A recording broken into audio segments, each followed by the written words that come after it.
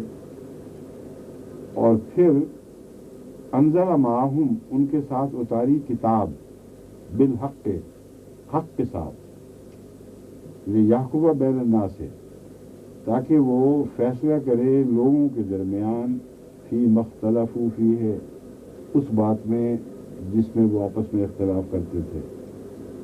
وَمَا اخْتَلَفَ فِيهِ إِلَّا الَّذِينَ أُوتُوهُ مِن بَعْدِ مَا جَاءَتْهُمُ الْبَيِّنَاتُ، اور نہیں اختلاف کیا اس میں مگر الذین، ان لوگوں نے، اوتوہ، جنہیں دیے گئے من بعد ما جاءتهم البینات، کھلے کھلے نشان. بتاتا ہوں، لفظ یہ ہوگا الا الذین اوتوہ، سوائے ان لوگوں کے اختلاف نے کیا جن کو دیا گیا من بعد ما جاءتهم البینات، بعد اس کے کہ ان کے پاس بینات آ گئی. بغیم بینہم، آپس میں سرکشی اختیار کرتے ہوئے انہوں نے اختلاف کیا. اب یہ جو آیت ہے یہ ساری سمجھنے کے لائق ہے، ورنہ لفظی ترجمہ ہو بھی گیا تو کسی کے کچھ پلے نہیں پڑے گا اگر پہلے غور سے ٹھہر کر اس ترجمے کا مفہوم نہ سمجھ جائیں. اس لیے میں دوبارہ تاکید سے بتا رہا ہوں کہ یہ تفسیر نہیں ہو رہی، یہ ترجمہ سمجھانے کی کوشش ہے. تفسیر میں تو بہت سے کھلے کھلے بڑے نکات آ جاتے ہیں، لوگوں کے اختلافات، اس میں دلائل وغیرہ، میں اس پہ نہیں چل رہا. ترجمہ ایک دفعہ سمجھ جائیں تاکہ پھر ترجمہ پڑھنے کے باوجود دماغ خالی نہ رہے یہ کیا بات ہو رہی ہے. سب سے اہم بات اس میں یہ ہے کہ کان الناس امۃ واحدہ، لوگ ایک تھے. جب ایک تھے تو اختلاف ان میں کہاں سے تھا؟ پھر اختلاف نبیوں نے آ کے کیا، پہلا یہ سوال ہے. اور جب اس بات کو اٹھایا تو پھر اس لیے آئے کہ ان کے اختلاف کو دور کریں. من بعد ما جاءتهم البینات، بعد اس کے کہ ان کے پاس بینات آ گئی تھی. تو یہ مفہوم ایسے ہیں اگر آپ سرسری نظر سے دیکھیں تو دماغ الجھ جائے گا، لیکن اگر غور سے چلے تو بہت گہرے معنی ہیں اس میں. امت واحدہ سے مراد یہ ہے کہ وہ سارے ایک ہی تھیلی کے چٹے بٹے تھے. مذاہب ان کے مختلف ہوں، نام مختلف ہوں، کردار ایک ہی تھا، اور اس کردار میں ان کی بدبختی تھی جو سب کو ایک بنائے ہوئے تھی. یہ مراد نہیں ہے کہ امت واحدہ اس معنی میں تھی کہ آپس میں اختلاف نہیں تھے.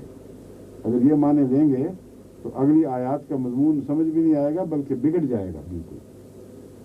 امت واحدہ سے مراد ہے اپنے کردار کے لحاظ سے بالکل وہ گندے لوگ تھے، اور ایسے تھے کہ ان کے مذہب کی تفریق ان میں کوئی امتیاز نہیں کرتی. اس وقت ان کو یہودی کہہ لو، ان کو عیسائی کہہ لو، ان کو سکھ، بدھ، مشرک، جو چاہو کہہ لو. ایک زمانہ ایسا آیا کرتا ہے جب نبیوں کی ضرورت پڑتی ہے کہ قومیں مختلف ہونے کے باوجود عملاً ایک چیز ہوئی ہوتی ہے. ان کی دنیا کے رجحانات، ان کے سارے فیصلے، ان کے معاملات، سب کا مزاج اور رجحان ایک ہی ہوتا ہے. تو ایسے وقت میں پھر اللہ نبی مبعوث فرماتا ہے، اور جو اختلاف ان کے ہیں اصل میں موجود ہوتے ہیں لیکن کردار کے لحاظ سے ایک بنے ہوتے ہیں. وہ پھر نبی ان کے اختلافات جو بددیانتی پر مبنی ہیں اور ناسمجھی پر مبنی ہیں، ان کے فیصلے کر کے پھر ان کو ایک بناتا ہے، مانن اور حقیقتاً ایک بناتا ہے. یہ ہے مضمون جس کی پچھلی تفصیل بیان ہوئی ہے. مختلف زاویوں سے رستے بدل بدل کر یہ سمجھایا جا رہا ہے کہ اصل صورتحال کیا تھی. اسی مضمون کے متعلق آتا ہے کہ تعصبہم جمیعا وقلوبہم شتیٰ، تم ان کو اکٹھا دیکھ رہے ہو جمیعا، وقلوبہم شتیٰ، حالانکہ ان کے دل پھٹے ہوئے ہیں. تو جو جمع وہاں ہے اسی جمع کا ذکر ہے امت واحدہ میں، کہ دیکھنے والے کو تو ایک نظر آتے ہیں کردار سب کا ایک ہے, سب پیچھے پڑے, حق سے سارے دور ہٹے ہوئے, جھوٹ میں تیز, ظلم و ستم میں تیز, انسانی حقوق کو غصب کرنے میں سب کا ایک حال, شریعتیں الگ الگ, کردار ایک ہی, اور وہ گندا کردار. اس حالت میں اللہ تعالیٰ فرماتا ہے کیا علاج ہے؟ فبعث اللہ النبیین, پھر اللہ ان میں نبی مبعوث فرماتا ہے, جمع ہے نبیین, مبشرین و منذرین, وہ ان کو خوشخبریاں بھی دیتا ہے کہ دیکھو اگر تم یہ باتیں مان جاؤ گے تو تمہارے لیے اچھا ہے, تمہاری دنیا بدل جائے گی اور یہ فساد, گند, ظلم و ستم, اس سے تمہاری زندگی پاک ہو جائے گی. وہ منذرین, اور پھر ڈراتا بھی ہے کہ کافی ہو گئی, اب اگر اس پیغام کے بعد تم باز نہ آئے تو پھر پکڑ کے زمانے آنے والے ہیں, بہت سختی ہوگی. وہ انزل معہم الکتاب بالحق, اور پھر اللہ ان کے ساتھ حق کے ساتھ کتاب بھی اتارتا ہے, لیحکم بین الناس, تاکہ وہ اس کتاب کی روشنی میں فیصلے کریں لوگوں کے درمیان, فی مختلف فیہ, جس بارے میں وہ اختلاف کیا کرتے ہیں. اب سمجھ آ گئی کہ اختلاف موجود تھے, پہلے وہ اختلاف اپنے نفس سے کیا کرتے تھے, اب نبی آ کر کتاب اللہ کی روشنی میں, اللہ کی ہدایت اور خدا کی عطا کردہ روشنی میں ان کے اختلاف کے فیصلے کرتا ہے. پھر جب وہ امت بنے تو یہ اصل میں امت واحدہ ہے, ملت واحدہ حقیقی معنی میں اس کو کہتے ہیں. فہد اللہ الذین آمنوا, لیکن پھر فرمایا تب اللہ تعالیٰ نے ان کو ہدایت بخشی, یا ان کو ہدایت بخش دیتا ہے جو ایمان لائے. اچھا وہ ٹھیک ہے, ہم ساری برا گیا تھا. وَمَخْتَلَفَ فِيهِ إِلَّا الَّذِينَ أُوتُوهُ, اور وہ لوگ جن کو یہ مسلک یعنی کتاب دی گئی تھی انہوں نے اختلاف نہیں کیا, مطلب ہے ان کو بھی پہلے کتاب دی جا چکی تھی, مختلف کتابوں سے وابستہ لوگ ہیں یہ, انہوں نے اختلاف نہیں کیا مگر اس کو ایک دفعہ سمجھ لینے کے بعد, جبکہ روشنی ان کے پاس آ چکی تھی, بینات آ چکی تھی. اختلاف کیوں کیا؟ کتاب کی روشنی میں نہیں, بغیم بینہم, ایک دوسرے سے دشمنیاں, حسد, جلن اور نفسانی جوشوں کے نتیجے میں, بغیم بینہم میں یہ سارے مضامین انہوں نے اختلاف کیا. اب فرق بالکل کھل گیا کہ نبی آتا ہے کتاب سے اختلاف دور کرنے کے لیے. وہ کتاب ہونے کے باوجود کتاب کی وجہ سے اختلاف نہیں کرتے, بظاہر منسوب کتاب کی طرف کرتے ہیں, مگر اصل فساد ان کے دل میں ہوتا ہے, دل پھٹے ہوئے ہوتے ہیں, اندر کے گندے خیالات ہیں, جس کے پیش نظر وہ ان کی سارے اختلافات مبنی بتقویٰ نہیں بلکہ بددیانتی پر مبنی ہے. اب کھل گئی نا تو صحیح, بالکل واضح ہو گئی بات. اب فرماتا ہے پھر وہ مختلف فیہ الا الذین اوتوا من بعد ما جاءتهم البینات, مگر اچھا یہ تو پہلے ہو چکا. فہد اللہ الذین آمنوا لما اختلفوا فیہ من الحق بإذنہ. اب ایک اور اختلاف شروع ہو گیا, اختلاف کی ایک اور قسم کی بحث شروع ہوئی. اللہ پھر ان کو ہدایت دیتا ہے جو ان سب سے اختلاف کرتے ہیں خدا کی ہدایت کی روشنی میں. تو لوگ کہتے ہیں انہوں نے فساد شروع کر دیا, نئی امتیں بنا لی, جھگڑے پیدا کر دیے. تو اختلاف کے مضمون پر کتنی سیر حاصل بحث ہے, اس کی ساری کیفیات, کس طرح شروع ہوتا ہے اختلاف, کن لوگوں میں شروع ہوتا ہے, کیوں ہوتا ہے, اور بظاہر جو اختلاف دور کرنے والے آتے ہیں وہ بھی ایک اختلاف پیدا کر دیتے ہیں اور ایک قسم کا معاملہ گڈمڈ ہو جاتا ہے. مگر ہر جگہ جہاں یہ ذکر ہے خدا تعالیٰ نے وجہ بیان فرما دی اور بتا دیا کس طرح تم پہچانو گے کہ کون سا اختلاف ناپاک ہے اور کون سا حق پر مبنی ہے. وہ لوگ جن کو اللہ ہدایت دیتا ہے وہ اس کے اذن سے اس کے حق کے مطابق فیصلہ کرتے ہیں. اس مطلب ان میں کوئی گائیڈڈ امام موجود ہے, کوئی رہنما ایسا موجود ہے جو خدا کے اذن سے روشنی پاتا ہے اور اذن سے فیصلے کرتا ہے. اس پر حضرت صلی اللہ علیہ وسلم کی وہ احادیث گواہ ہیں جن میں امام مہدی کے سپرد بھی اور عیسیٰ علیہ السلام کے سپرد بھی یہ کام کیے گئے کہ وہ حکمن عدلن بن کے آئیں گے، یعنی وہ حکم فیصلے دیں گے، عدل کے ساتھ فیصلے دیں گے، یعنی ایسے امام ایسے فیصلہ دینے والے ہوں گے جو عدل ہوں گے، جو انصاف سے فیصلہ دینے والے ہیں، اور ہیں امام مہدی کے متعلق بھی آتا ہے، عیسیٰ کے متعلق، جو دونوں ہدایت یافتہ لوگ ہیں۔